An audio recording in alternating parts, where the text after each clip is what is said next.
Thank you, Rajgopal, for giving me this opportunity. I thought I am going to talk to common people. I was not aware of this one.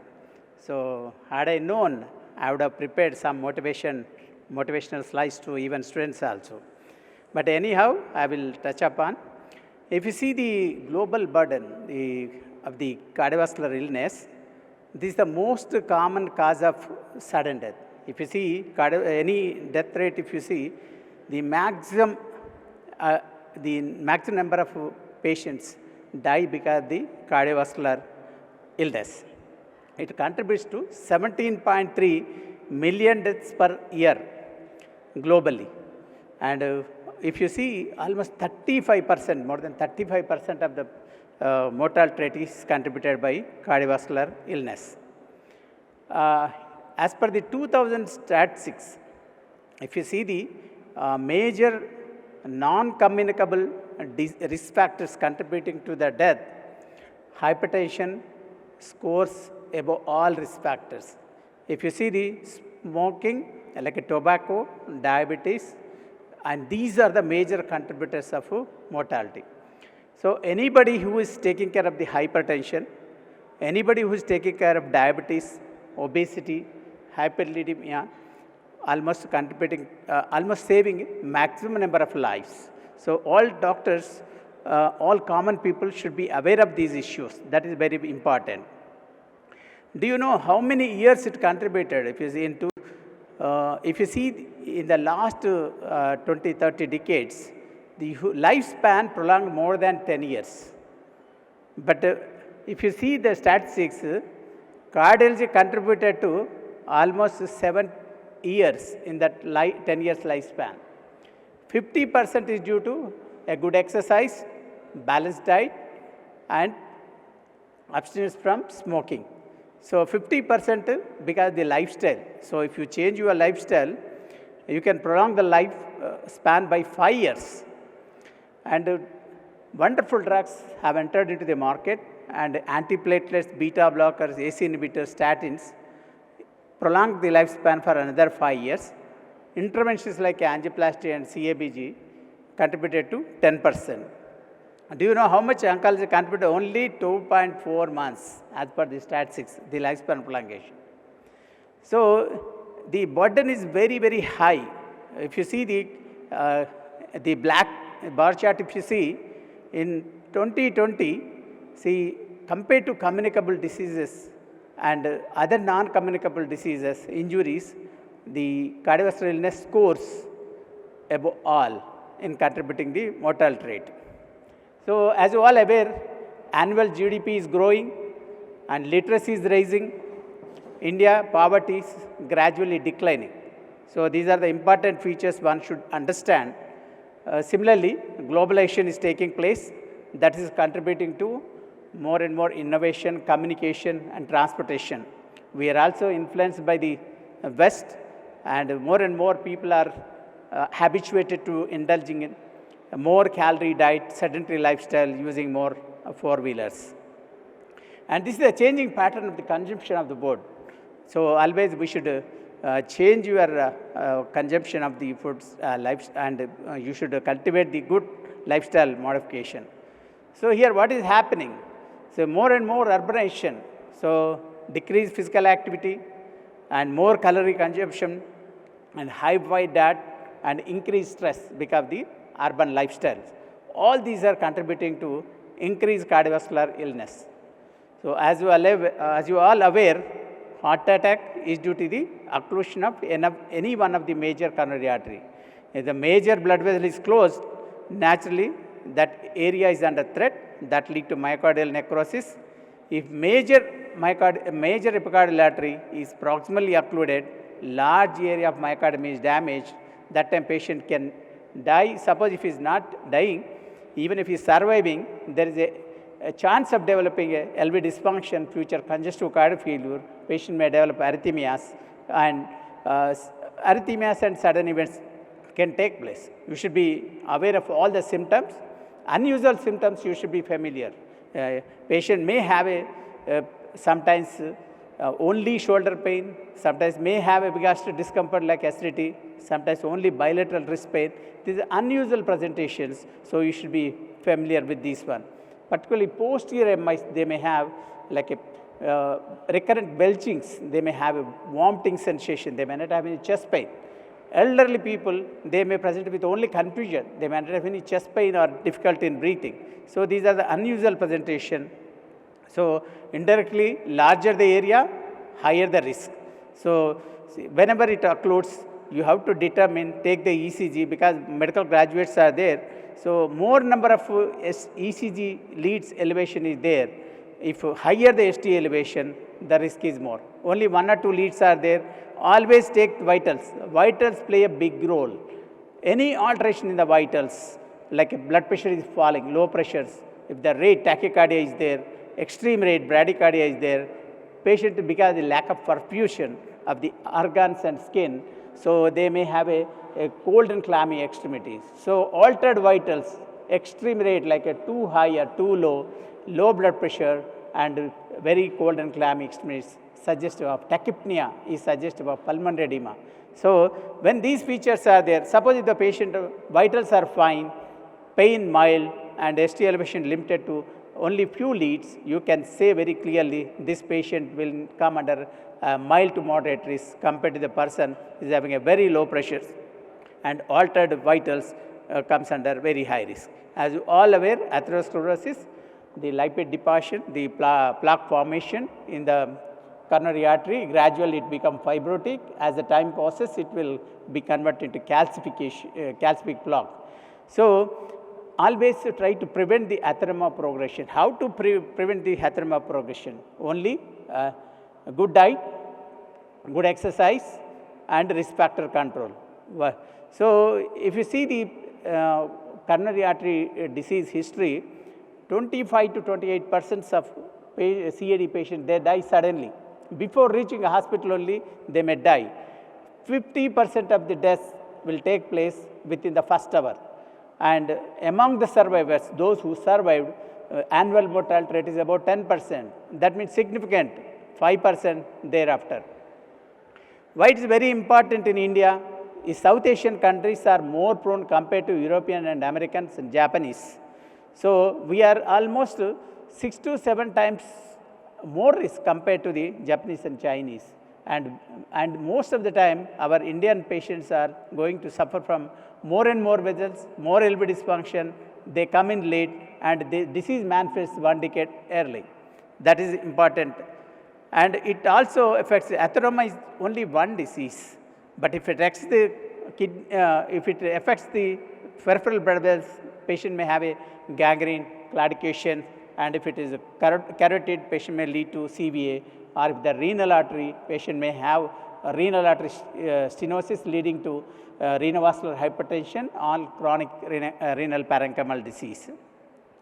Sometimes they don't have a symptom, sometimes they may have effort pain, sometimes sudden death may be the first symptom. So you should be familiar with the causes. These are the common, these are only risk factors. So if more number of risk factors are there, the chance of having a disease early, that means at a younger age and more severe, the possibility is more. Suppose if the high cholesterol, high blood pressure, smoking, obesity is there, if more stress is there, lack of physical exercise, all these will contribute to coronary artery disease. The common pattern, the truncal obesity or apple type of or pear shape of obesity, the pot belly, so it lead to insulin resistant diabetes and sympathetic activity more, high blood pressure and insulin resistant diabetes and high triglycerides and very high density LDLs are very, very high in these patients. Cigarette, as you all aware, please avoid smoking. If you are a smoker, stop it. If you are not a smoker, encourage others to stop smoking. That is a very important issue. There is no not even single benefit with the smoking. So if the smoker stops after heart attack, by the end of 2 years, the risk is as equivalent to as a non-smoker. So another thing is, it loss of weight exhaustion, loss of taste. There are so many disadvantages, respiratory infection and GI cancer, or bronchogenic carcinoma, all other risk factors, it will contribute to all other risks. So when the smoking is there, suppose if the patient is eating more, like a sedentary lifestyle, and physical activity is less, and patient may develop insulin resistant diabetes, and as the weight increases, it may lead to hyperlipidemia, hypertension, and all will lead to atheroma progression. So these are all silent killers: hypertension, diabetes, hyperlipidemia. In majority, 80% of the patients, they don't have symptoms. So that's the reason we neglect. But if you check accidentally, most of the time these risk factors, particularly as the age advances, always undergo the periodical checkups. Is there any high blood pressure, any diabetes is there, any hyperlipidemia is there? If we address these, and at the same time, regular exercise very important, and balanced diet very, very important to prevent the, and as per the WHO recommendations, as per the International Society of Hypertension guidelines, the blood pressure should be maintained less than 130/85. And suppose if we are reducing the blood pressure by systolic blood pressure by 10 and diastolic by 5 millimeters of mercury, there is a 50 to 60% reduction in the risk of death due to stroke. There is benefits are very significant, very well proven, and there is a 40 to 50% reduction in the risk of cardiovascular death. So cardiovascular death and stroke is going to be reduced very significantly, and and suppose every 10 millimeters of rise in systolic blood pressure, there is a twofold increase in the risk. So, and another thing, even if you reduce 2 millimeters of blood pressure, so over a period, it decreases the ischemic stroke and as well as the cardiovascular related mortality. What are the benefits if you control the blood pressure? There is incidence of stroke reduced by 35 to 40%, and myocardial infarction is reduced by 20 to 25%, heart failure is reduced by 50%, and dementia, the loss of memory in elderly, is reduced by 50%. The overall cardiovascular risk, we are going to reduce it by 16 to 40%. Even if you reduce like a borderline pressures also, bringing it down to normal also, you are going. This is based on the SPRINT trial, and weight reduction contributes to 5 to 20 millimeters of reduction, and DASH diet, that means eating more green leafy vegetables, high fiber diet, and low fat diet definitely reduces the blood pressure, and more potassium containing fruits and vegetables also helps in reducing the blood pressure. Increasing the physical activity also reduces the blood pressure. And hypertension, if you see the hypertension pattern, out of 100 patients, only 15 patients are taking adequate treatment, that is under control. So majority of the patients, either they may not be undergoing the diagnosis. Many times, even if they are taking treatment, the treatment is not adequate. You are not eliminating the risk of hypertension. So thereby, you are not passing on these benefits to the patient. That is very important. And the global burden of diabetes steeply rising, particularly Southeast Asian countries, including India. There is almost a 40% increase, 40 to 32% increase of the diabetes in Indian subcontinent. So what are the leading risk factors? As I mentioned earlier, diet plays a big role, and high blood pressure, even air pollution. During COVID pandemic, they noticed a very low incidence of myocardial infarction because of the lack of air pollution. So that has to be paid attention. So because the already time getting delayed, I will try to expedite, and I will highlight some of the important features. When you take a diet, please pay attention to your diet, because diet is like a fuel. So you have to take a very good diet, because take more green leafy vegetables, try to consume as many portions of fruits, and try to reduce the carbohydrate intake, and fat intake should be reduced. At the same time, protein intake should be introduced. Fiber is very important. So fiber should be taken, because it improves the gut motility. It also reduces the cholesterol levels. So even when you take salt should be consumed very less. So don't add extra salt to the food. When you take more salt, what happens? Then chance of hypertension, cardiovascular mortality is going to increase. And alcohol should be as far as possible, my advice is avoid alcohol. Even if you take, don't take more than 2 pecks. That is ideal. If you take more, it can lead to atrial fibrillation. It can lead to alcoholic cardiomyopathy and alcoholic. There are so many side effects, including cirrhosis of the liver, as you all aware. So oils, you can mix the oils. You can combination of the sunflower or gingerly oil, olive oil. If you make a combination, that will give all subset of the essential fatty acids. That is very important. And exercise. So always at least make a habit. It should be integral part of the doctors. Particularly doctors, they lead with many emergency. You have to go in the night to do many emergency procedures, particularly when you take a high risk subset cases. At that time, even overnight, you have to stand 3 to 4 hours. So you have to maintain physical fitness, stamina. So that's the reason, don't forget to do exercise at least 45 minutes to 1 hour to maintain your physical integrity. That's it. So sound mind in sound body. Only if you have a good health, then only you can think nicely and with positive thought. That is very important. So this kind of exercise, don't indulge. Please try to give a real impetus to your exercise.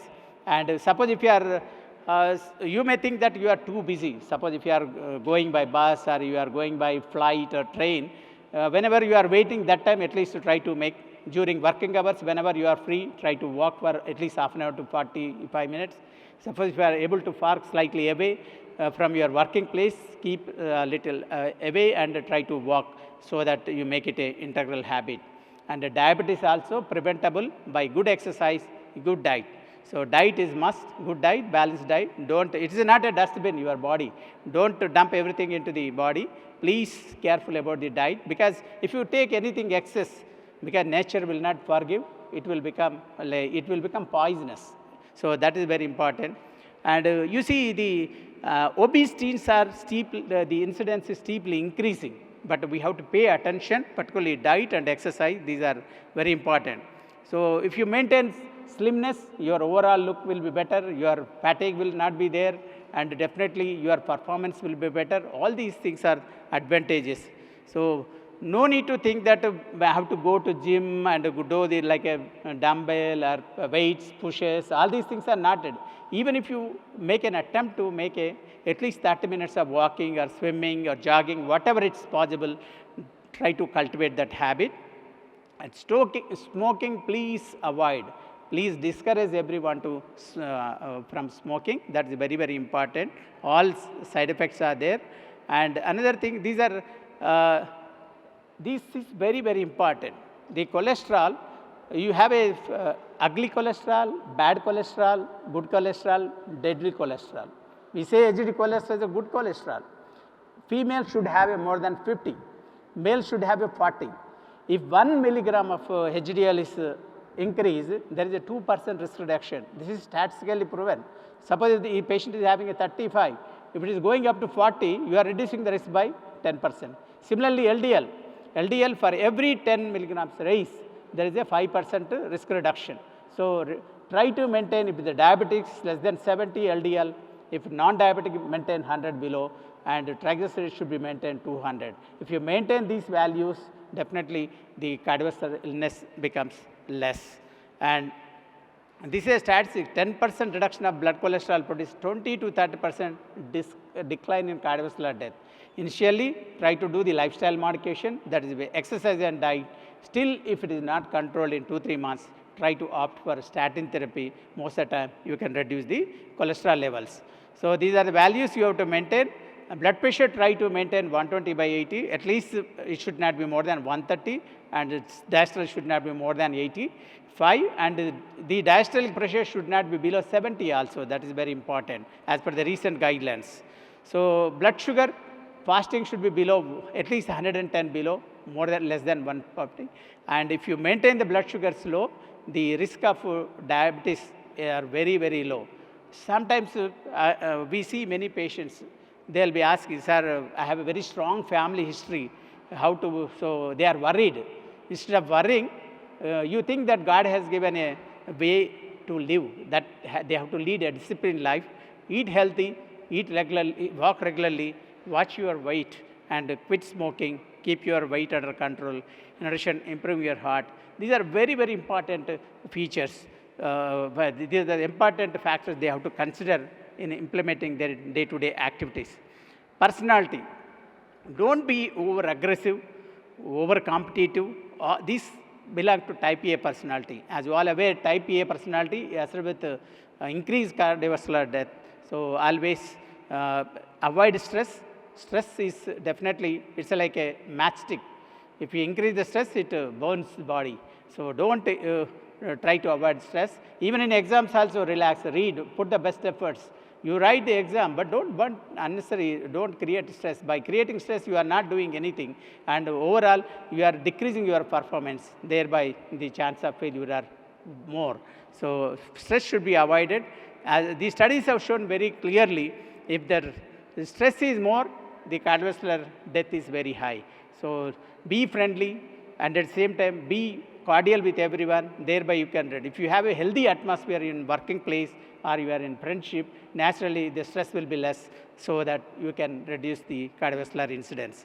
So contrary to the science, the advertisement is different. So what happened? There are more advertisements to colas, sugar drinks, chips, salted, pastries, and bakery items. So all these things, naturally, you are the acolytic reflex. Once you see it, you are tempted. But to control your reflexes, you decide. You have a very good brain. You can choose what is right, what is wrong, and accordingly you can maintain. Onion and garlic, very helpful. No need to take supplemental tablets, but you make a habit that these are part of your cook items. That is very important. So salt, avoid.